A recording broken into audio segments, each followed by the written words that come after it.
موقع سے بھی آج شب جمعہ کی مناسبت سے بھی مجلس ہوتی اور دیگر عمل ہوتے ہیں. اس مجلس کو خطاب کرنے کے لیے میں نے جس آیہ کریمہ کا انتخاب کیا بہت ہی مشہور و معروف آیہ کریمہ سورہ الحمد کی آیت، جس میں دعا کی جا رہی ہے اہدنا الصراط المستقیم، والے والے ہمیں صراط مستقیم کی ہدایت کر، یا دوسرا ترجمہ ہمیں صراط مستقیم پر قائم رکھ.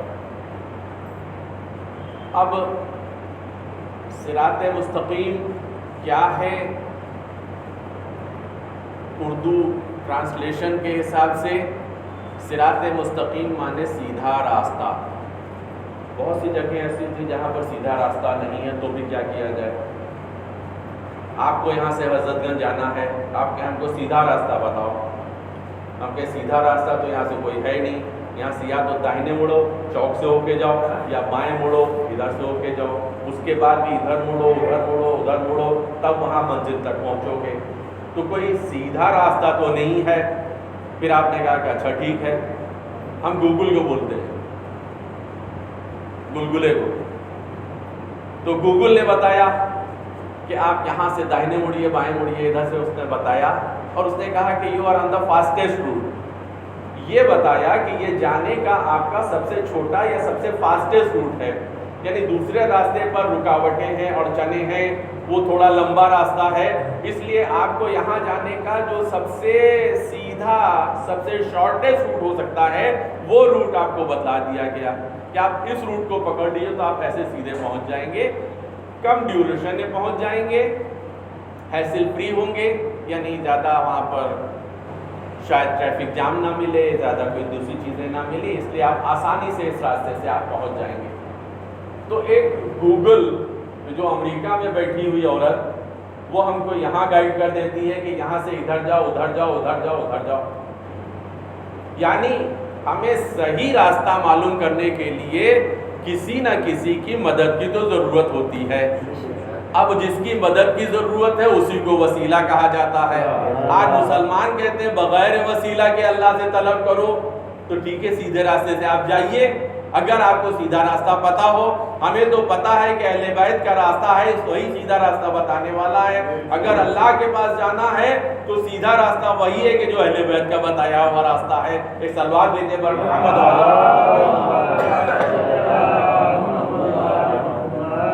اچھا، اسی سورے میں خود اللہ نے اس سیدھے راستے کی وضاحت بھی کر دی ہے کہ وہ سیدھا راستہ کس کو کہا جاتا ہے. سیدھا راستہ صرف اسٹریٹ لائن کو نہیں کہا جاتا ہے. سیدھا راستہ وہ کہ جو آپ کو صحیح طریقے سے اس جگہ تک پہنچا دے. تو وہ راستہ وہ ہے کہ جس میں آپ کو کوئی ہیسلز، کوئی پریشانیاں نہ آنے پائیں. اس لیے سورہ نے خود وضاحت کی کون سا راستہ؟ اہدنا الصراط المستقیم. اب اس کی وضاحت، صراط الذین انعمت علیہم، وہ والا راستہ جس پر تو نے اپنی نعمتیں نازل کی، جس پر تو نے اپنی نعمتیں نازل کی. غیر المغضوب علیہم، نہ کہ وہ راستہ جس پر تو غضبناک ہوا، ولا الضالین، اور جو گمراہیوں کا راستہ ہے. تو ہمیں وہ راستہ تو چاہیے نہیں ہے جدھر تو غضبناک ہوا. وہ راستہ بتا جدھر تو نے اپنی نعمتیں نازل کی. تو اب نعمتیں کیا ہیں؟ نعمت، دنیاوی نعمتیں لوگوں کی نظر میں بہت سی چیزیں ہوا کرتی ہیں. بہت سی چیزیں ایسی ہیں کہ جس کو لوگ دنیاوی نعمتوں کو ہی نعمت سمجھتے ہیں سب سے زیادہ. لیکن اصل نعمت وہ ہے کہ جو آپ کے دنیا اور آخرت میں کام آنے والی ہو. اصل نعمت وہ ہے کہ جو آپ کے دنیا اور آخرت میں کام آنے والی ہو. مثال کے طور پر آپ نے دیکھا کہ بہت سے لوگ تھے گزشتگان میں کہ جنہوں نے اس وقت پر دولت تو خوب حاصل کر لی. اب وہ حلال سے آ رہی ہے کہ حرام سے آ رہی ہے کہ ایکسٹورشن سے آ رہی ہے کہ مرڈر سے آ رہی ہے، جس طرح سے آ رہی دولت تو خوب جمع کر لی. لیکن پھر ایک بار وہ قانون کی گرفت میں آئے اب جو قانون کی گرفت میں آئے تو ان کا گھر بھی گیا، ان کی دولت بھی گئی، ان کی عزت بھی گئی، ان کی اولاد بھی گئی، ان کی سبھی چیزیں چلتی چلی جا رہی ہیں۔ تو اب آپ بتائیے کہ یہ دولت آپ کے لیے نفع بخش ہے یا وہ دولت کہ جو دنیا میں بھی آپ کی عزت برقرار رکھے اور آخرت میں بھی آپ کی بخشش کی وہ رہنمائی کرنے والی ہو؟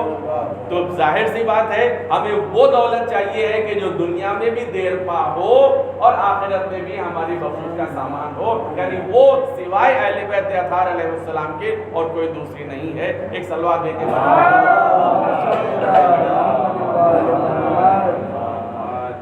اچھا، اب جو دنیاوی نعمتیں ہوتی ہیں لوگ اس کو سمجھتے ہیں کہ یہی سب سے بڑی نعمت ہے، لیکن دنیاوی نعمتیں جو ہوتی ہیں وہ اکثر آپ کے لیے فائدے بخش نہیں ہوتی، نقصان دہ ہوتی ہیں۔ میں نے بھی گزشتہ مہینے جو ایک مجلس میں پڑھا تھا اس بات کو، پھر سے بچوں کے لیے اس کو ریپیٹ کر دوں کہ جناب موسیٰ کے زمانے میں بنی اسرائیل کو جب جناب موسیٰ کہہ رہے تھے کہ چلو فلاں جگہ چلو، فلاں حکومت کے اوپر کو حملہ کرنا ہے، اس سے جنگ کرنا ہے، اس سے حکومت حاصل کرنا ہے، تو وہاں کے لوگ جو تھے، بنی اسرائیل جو تھے، وہ بہت پیچھے پڑے رہے، بہانے کرتے رہے، ہیلے حوالے کرتے رہے، کچھ نہیں جانا۔ پھر جب انہوں نے زیادہ کہا ارے آپ دیکھ رہے اتنی گرمی ہو رہی ہے، اتنی گرمی میں کیسے نکلیں، کیسے جائیں گے، تو اللہ نے ان کے لیے ابر کا سایہ کر دیا۔ اب بولو، اب تو گرمی بھی کم ہو گئی، اب تو ابر کا سایہ ہے، اب نکلو۔ ارے صاحب پہلے کچھ کھا پی تو لے، کچھ ہمارے لیے آپ کھانا تو منگائیے، آپ اللہ سے کھانا منگائیے۔ تو اللہ سے کھانا منگایا انہوں نے، تو اللہ نے من و سلوہ بھیجا، تو قرآن میں اس کا ذکر بھی اللہ نے کر دیا، وَظَلَّلْنَا عَلَيْكُمُ الْغَمَامَ وَأَنزَلْنَا عَلَيْكُمُ الْمَنَّ وَالسَّلْوَىٰ۔ انہوں نے جو کہا تھا اللہ نے ان کو وہ سب چیزیں دے دی، سر کے اوپر ابر کا سایہ بھی کر دیا، من و سلوہ بھی دے دیا، اور اس کے بعد اللہ نے ایک تاکید بھی کر دی، کلو من طیبات ما رزقناکم، ہم نے تم کو جو چیزیں دی ہیں اس میں سے طیب چیزیں، اچھی چیزیں، نفیس چیزیں کھاؤ۔ بالکل کھلی چھوٹ ہے نا، یہ نہیں کہا کہ یہ کھاؤ وہ نہ کھاؤ، یہ کھاؤ وہ نہ کھاؤ، کچھ نہیں، پوری کھلی چھوٹ ہے۔ جیسے کہ سورہ دہر میں کہا گیا تھا کہ اِنَّا هَدَيْنَاهُ السَّبِيلَ اِمَّا شَاكِرًا وَإِمَّا كَفُورًا، ہم نے تمہارے لیے ہدایت کی سبیل کر دی اور تمہیں چھوٹ دے دی، تمہاری جو مرضی ہو کرو، چاہے تمہاری سمجھ میں آ جائے گا تو تم شکریہ ادا کرنے والے ہوگے، نہیں سمجھ میں آئے گا تو تم کفر اختیار کرنے والے ہوگے۔ اسی طریقے سے ہم نے تمہارے لیے سب نعمتیں دے دی اور تم کو یہ کہہ دیا کلوا من طیبات ما رزقناکم، تمہارے لیے جو ہم نے طیب چیزیں، نفیس چیزیں، بہتر چیزیں تمہارے لیے ہم نے نازل کی، اس میں سے کھاؤ، جتنا چاہے کھاؤ۔ لیکن اس کا نتیجہ کیا ہوا؟ پھر بعد کے سینٹنس میں اس کا نتیجہ اللہ نے دے دیا، وَمَا ظَلَمُونَا وَلَٰكِنْ كَانُوا أَنفُسَهُمْ يَظْلِمُونَ، کہ انہوں نے ہمارا تو کوئی نقصان نہیں کیا، انہوں نے خود اپنا نقصان کیا۔ کیا ہوا؟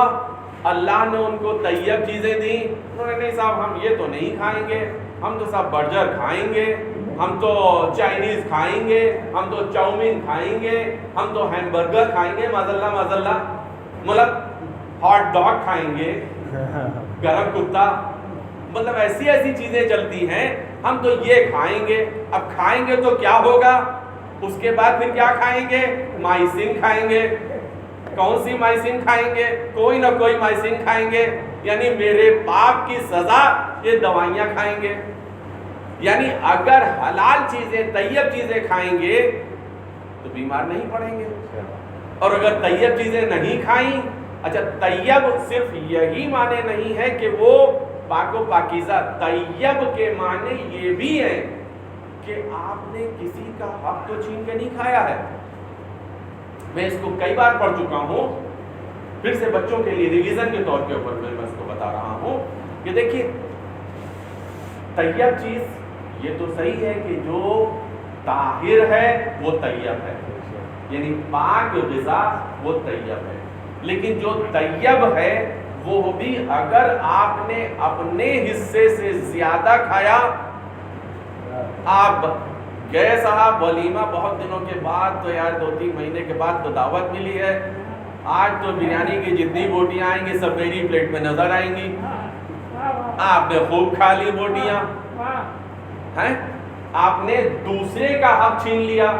آپ کے حصے کی کتنی بوٹیاں تھیں؟ کئی بار میں پڑھ چکا ہوں، میں اس کو کیلکولیٹ کر کے بتا چکا ہوں کہ آپ نے اگر اپنے گھر پر دعوت کی اور آپ نے بریانی پکوائی تو آپ نے کیا کہا اس سے باورچی سے، بھائی 100 آدمیوں کو کھانا چاہیے، تو 100 آدمیوں کے کھانے میں اس نے کیلکولیٹ کر کے بتایا 1 کلو میں 8 لوگ کھاتے ہیں، تو صاحب 1 کلو کے حساب سے آپ 12 کلو کی دیگ بنوا لیجیے۔ اچھا تو 1 کلو میں 8 لوگ کھا رہے ہیں اور 1 کلو کے گوشت میں کتنی بوٹیاں ہیں؟ 20-25 بوٹیاں ہیں، یعنی ایک کے حصے کی کتنی بوٹیاں آ رہی ہیں؟ 3 آ رہی ہیں۔ آپ اپنے گھر پہ دعوت کر رہے ہیں تو اگلے کے لیے 3 بوٹیاں رکھ رہے ہیں، اور آپ جب دعوت میں جا رہے ہیں تو آپ چاہ رہے ہیں کہ 25 بوٹیاں میں اکیلے کھا جاؤں، تو یہ دوسرے کا حق کھایا کہ نہیں کھایا؟ تو یہ طیب ہوا کہ غیر طیب ہوا؟ یعنی آپ کسی کا حق چھین، تو جب آپ نے غیر طیب چیز کھائی تو اب آپ کو مائسین کھانا پڑی، اب کوئی نہ کوئی آپ کو دوا کھانا ہی کھانا پڑے گی، کبھی بخار ہو رہا ہے، کبھی پیٹ میں مروڑ ہو رہی۔ مولا علی کے زمانے کا ایک واقعہ میں پڑھ چکا ہوں، ایک سوال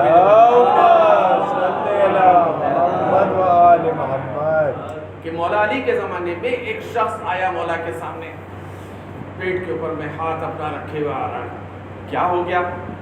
مولا پیٹ میں بہت درد ہو رہا ہے۔ کیوں درد ہو رہا ہے؟ مولا آج ایک دعوت میں گئے تھے، بہت اچھا لذیذ کھانا ملا، میں نے بہت سا کھا لیا، اب جو ہے پیٹ میں درد ہو رہا ہے، یعنی اتنا زیادہ کھا لیا کہ پیٹ میں درد ہو رہا ہے۔ مولا نے کہا ضرور تو نے کسی دوسرے کا حق کھایا ہے، اسی لیے تیرے پیٹ میں درد ہو رہا ہے۔ تھوڑی دور وہ گیا تھا کہ ایک دوسرا شخص آیا، وہ بھی پیٹ پکڑے ہوئے، اس کے بھی پیٹ میں درد ہو گیا۔ کیا ہو گیا؟ تیرے پیٹ میں کیا؟ مولا 3 دن سے کچھ کھایا نہیں، کچھ کھانے کو نہیں ملا ہے اس لیے پیٹ میں درد ہے۔ یعنی ایک زیادہ کھانے کی وجہ سے پیٹ میں درد ہے، ایک کو نہیں ملا اس لیے پیٹ میں درد ہے، یعنی ایک کا حق جب دوسرا کھا لے گا تو یہی انجام ہو گیا۔ ایک سلوات بھیجے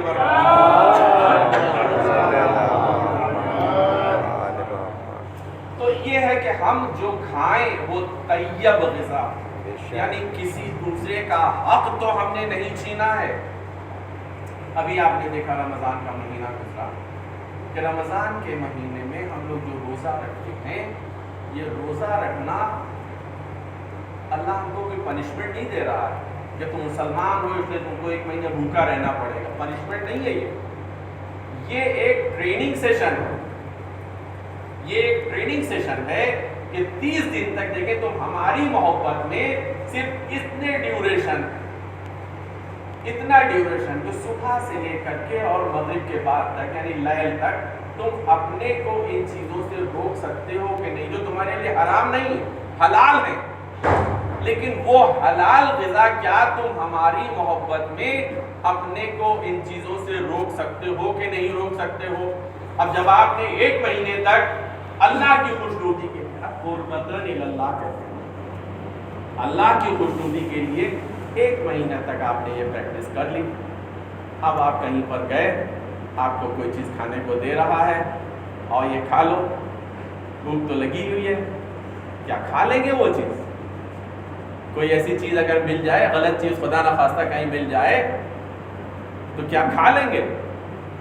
ہاں کھا سکتے ہیں، اس کے لیے کنڈیشن ہے۔ قرآن مجید میں کئی مقامات پر، سورہ مائدہ میں بھی لکھا ہے، سورہ بقرہ میں بھی لکھا ہے، کئی مقامات پر انما حرم علیکم المیتۃ والدم ولحم الخنزیر وما اہل به لغیر اللہ فمن اضطر غیر باغ ولا عاد فلا اثم علیہ ان اللہ غفور۔ تمہارے لیے یہ سب چیزیں تو حرام قرار دی گئی ہیں، مردار جانور، میتۃ اور خون، والدم وَلَحْمَ الْخِنْزِيرِ اور سور کا گوشت. آپ جو بھی چیزیں کھاتے ہیں اس میں E471 ملا ہوا ہوتا ہے. E471 کو گوگل سے چیک کیا کہ کیا ہے. E471 پرزرویٹو جو ڈالا جاتا ہے اس میں یہ سور کی چربی ہوتی ہے. آپ میگی کھا رہے ہیں آسانی سے, آپ جتنی بھی چیزیں یہ اسرائیلی پروڈکٹس ہیں اس میں سب میں وہ لوگ چیز ڈالتے ہیں. آپ کھا رہے ہیں, شوقیہ کھا رہے ہیں. اجینا موٹو کیا ہوتا ہے, کبھی پوچھئے گا آپ کسی سے کہ کیا ہوتا ہے. بہرحال اس کی وضاحت کرنے کی یہ جگہ نہیں ہے, یہاں سے اس کی وضاحت نہیں کر سکتے ہیں. لیکن یہ وہ سب چیزیں ہیں کہ جو آپ کو لت ڈالتی ہیں. لت ڈال رہی یعنی غلط چیز ہے کہ جس کی آپ کو لت پڑ رہی ہے. آپ اپنی غذا پر کنٹرول کر لیں تو آپ طیب چیزیں کھائیں گے, آپ کسی کا حق نہیں کھائیں گے, آپ کو وہی چیز فائدے پہنچانے والی ہے. اور اگر آپ نے غیر طیب چیزیں کھائیں, اچھا کہ اپنی بھوک پر, اپنی پیاس پر اور اپنی ضروریات پر کنٹرول کرنے کا نام تقویٰ ہے. اسی لیے 1 مہینے کا ٹریننگ سیشن ہے کہ تم اپنے اوپر, کس کا نقصان ہے؟ اللہ کا کوئی نقصان ہے. وَمَا ظَلَمُونَا وَلَكِنْ كَانُوا أَنفُسَهُمْ يَظْلِمُونَ. انہوں نے, اللہ کہتا ہے انہوں نے میرا تو کوئی نقصان نہیں کیا, اپنا نقصان کیا. یہ سب چیزیں کر کے انسان اپنا نقصان کرتا ہے. ایک اور سوال بھی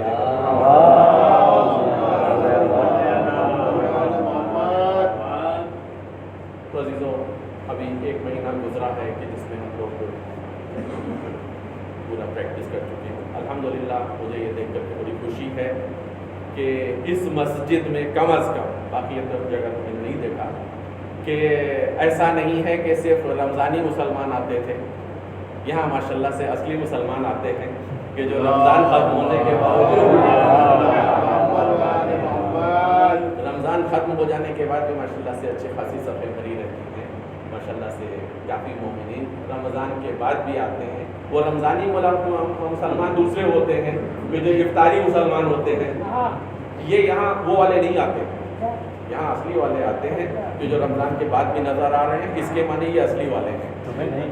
ہم کسی کو نہیں کہہ رہے ہیں, ہم کسی کو نہیں کہہ رہے ہیں. جو نماز میں آ رہے ہیں صرف ان کے لیے کہ وہ واقعی قابل تحسین ہے وہ لوگ جو مسجدوں میں آ رہے ہیں, اور جو نماز جو رمضان ختم ہونے کے بعد بھی آ رہے ہیں, کیونکہ اہدنا الصراط المستقیم کی دعا کرتے رہے ہیں. پالنے والے ہمیں صراط مستقیم پر قائم رکھ. ایک سلوات بھیجے پر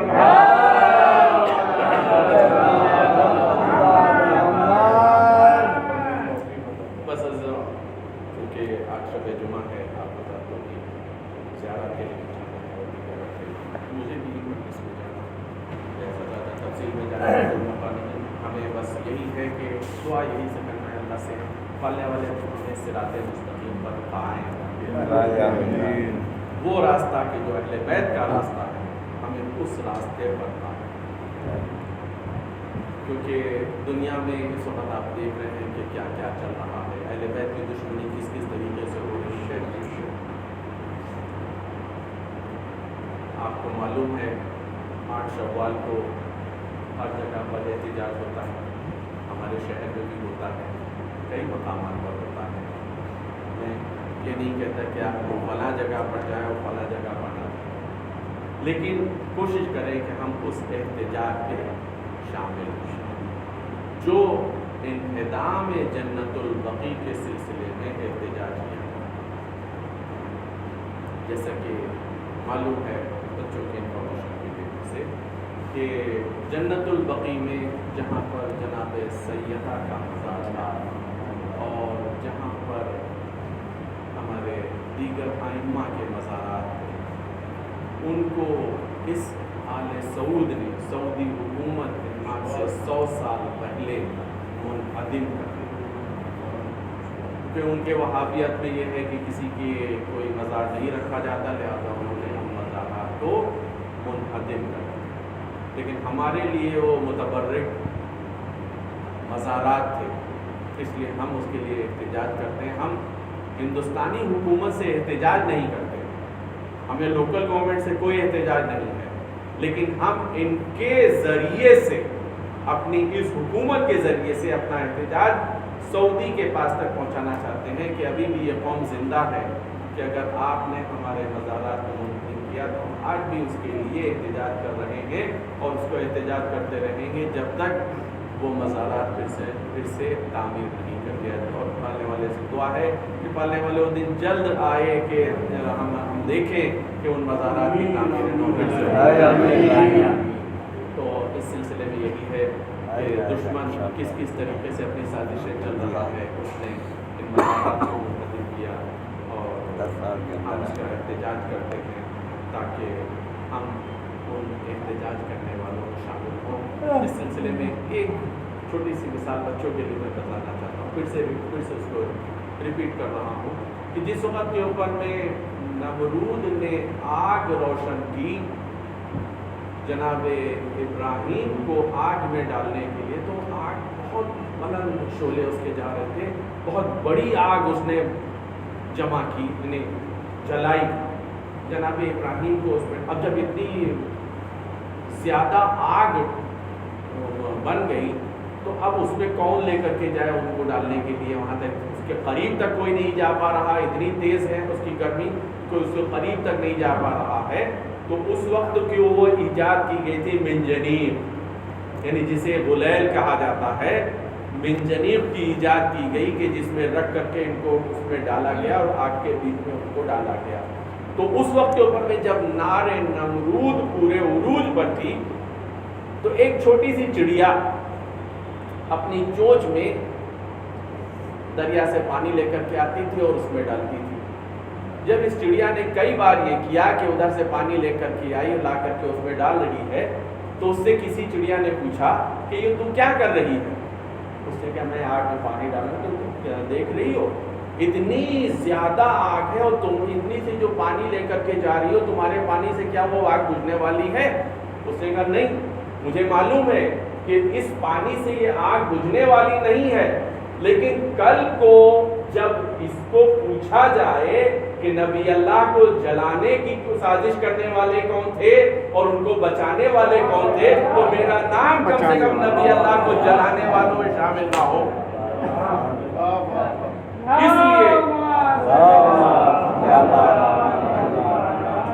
نبی اللہ کو جلانے والوں میں ہمارا نام نہ آئے، کم سے کم ہم ایک بوند پانی اس میں ڈال رہے ہیں تو کم سے کم اس میں تو آئے کہ اس آگ کو بجھانے والوں میں ان کا نام تھا، آگ کو پھیلانے والوں میں اس کا نام نہیں تھا۔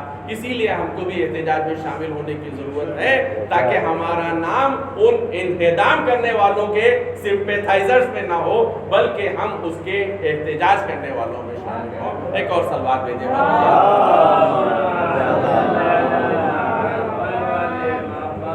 یہ اہل بیت ہیں کہ جن کے اوپر ان کی زندگی میں بھی مظالم کیے گئے اور ان کے بعد میں بھی مظالم کیے گئے۔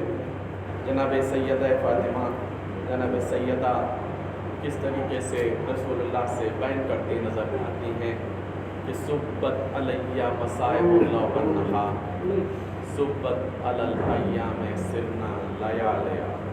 اے بابا، آپ کے بعد مجھ پر وہ مظالم کیے گئے کہ اگر دنوں پر پڑھتے تو وہ شب تاریک ہو جاتے۔ جناب سیدہ پر کیا کیا مظالم کیے گئے۔ ایک بار جناب سیدہ نے مولا علی سے سوال کیا، اے ابو الحسن، میں نے سنا ہے کہ مدینے کے لوگ آپ کو سلام نہیں کرتے۔ مولا نے کہا کہ اے سیدہ، سلام کرنے کی بات تو دور کی ہے، لوگ میرے سلام کا جواب نہیں دیتے۔ آپ بتائیے جناب سیدہ کو کتنی تکلیف ہوئی اسی بات سے ہی، اور کتنی باتیں اور ہیں کہ وہ علی کہ جو رسول اللہ کے ہر چیز میں شانہ بشانہ رہے، جس کی وجہ سے اسلام کو سرفرازی ملی، جس کی وجہ سے اسلام کو کامیابیاں ملی، ان علی کے ساتھ میں یہ مسلمان یہ کر رہے ہیں کہ ان کو سلام نہیں کر رہے ہیں بلکہ سلام کا جواب بھی نہیں دے رہے ہیں۔ اور اس کے بعد وہ منظر بھی آیا کہ جس وقت کے اوپر لوگ نام نہاد مسلمان بیت جناب سیدہ پر لکڑیاں لے کر کے آنے لگے. تو ایک بار جب سیدہ نے دیکھا کہ لوگ لکڑیاں لا کر کے جمع کر رہے ہیں تو پوچھا کہ یہ تم کیا کر رہے ہو, کیا تم اس گھر کو آگ لگا دو گے؟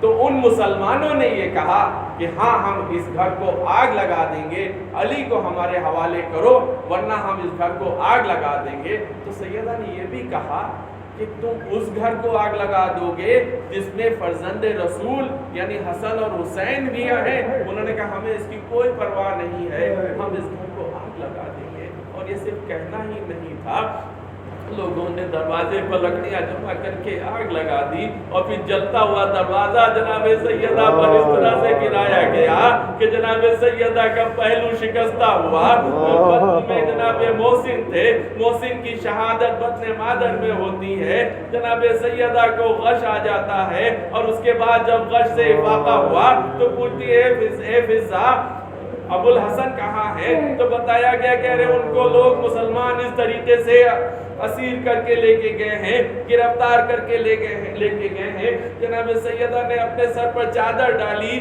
اور باہر نکل کے آتی ہیں اور آواز دیتی خلو ابو الحسن, خلو ابو الحسن, ابو الحسن کو چھوڑ دو, ابو الحسن کو چھوڑ دو ورنہ میں اپنے سر کے بالوں کو پریشان کر دوں گی. جناب سیدہ کا یہ کہنا تھا کہ لوگوں نے دیکھا کہ مسجد نبی کی دیواریں بلند ہونے لگی, علی کو تو چھوڑ دیا گیا. میں کہوں گا اے جناب سیدہ آپ نے تو صرف اتنا کہا تھا کہ میں سر کے بالوں کو پریشان کر دوں گی کہ مسجد نبی کی دیواریں بلند ہونے لگی. اے سیدہ ذرا آ کر کے دیکھیے وعدِ عاشورہ, آ کے دیکھیے کہ آپ کی بیٹیاں ہیں, ثانیہ زہرا جناب زینب ہے, جناب ام کلثوم ہے, آپ کے گھر کی بیٹیاں بہویں ہیں کہ جن کو اس طرح سے اسیر کر کے لے جایا جا رہا ہے کہ سر پر چادریں نہیں ہیں, ہاتھ میں سے پشت سے بندھے ہوئے ہیں اور ایک منادی ہے جو آواز دے رہا ہے اے اہل کوفہ و شام آؤ تماشا دیکھو, یہ اہل بیت رسول ہے, یہ علی و فاطمہ کی بیٹیاں ہیں